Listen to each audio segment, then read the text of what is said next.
বাংলাদেশের বিপক্ষে টি-20 সিরিজে ডাক পেলেন কার্টি, ফিরলেন চার্লস। 4টি টেস্ট ও 31টি ওয়ানডে খেলা হয়ে গেল টি-20 দলে ডাক পাওয়ার অপেক্ষায় ছিলেন কিসি কার্টি। অবশেষে সেই অপেক্ষা ফুরালো। গতকাল বাংলাদেশের বিপক্ষে ওয়ানডে সিরিজের তৃতীয় ও শেষ ম্যাচ চলাকালে টি-20 সিরিজের স্কোয়াড ঘোষণা করে ওয়েস্ট ইন্ডিজ। তৃতীয় ওয়ানডেতে বাংলাদেশের বিপক্ষে 95 রান করা কার্টিকে প্রথমবারের মতো টি-20 দলে ডেকেছে ওয়েস্ট ইন্ডিজ। চোট থেকে সেরে ওঠা উইকেটকিপার ব্যাটসম্যান জনসন চার্লসকেও ফেরানো হয়েছে টি-20 দলে। তবে ওয়ানডে সিরিজে অধিনায়ক শাই হোপ ও বাঁহাতি ব্যাটসম্যান শেরফান রাদারফোর্ডকে টি-20 সিরিজে পাচ্ছে না ওয়েস্ট ইন্ডিজ। বিগ ব্যাশ খেলতে অস্ট্রেলিয়ায় উড়াল দেবেন তারা। একই কারণে সিরিজের তৃতীয় ও শেষ ম্যাচটি খেলতে পারবেন না। স্পিনার আকিল হোসেন তার জায়গায় যোগ দেবেন পেসার ডেনিয়েল সিলস।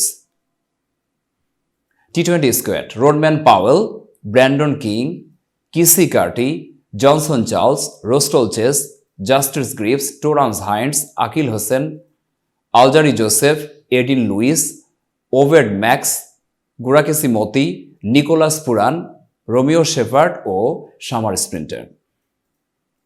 এতক্ষণ বার্তা বৈঠকের সাথে থাকার জন্য ধন্যবাদ। নতুন নতুন তথ্য ও সংবাদ পেতে বার্তা বৈঠক ইউটিউব চ্যানেল ও ফেসবুক পেজের সাথেই থাকুন।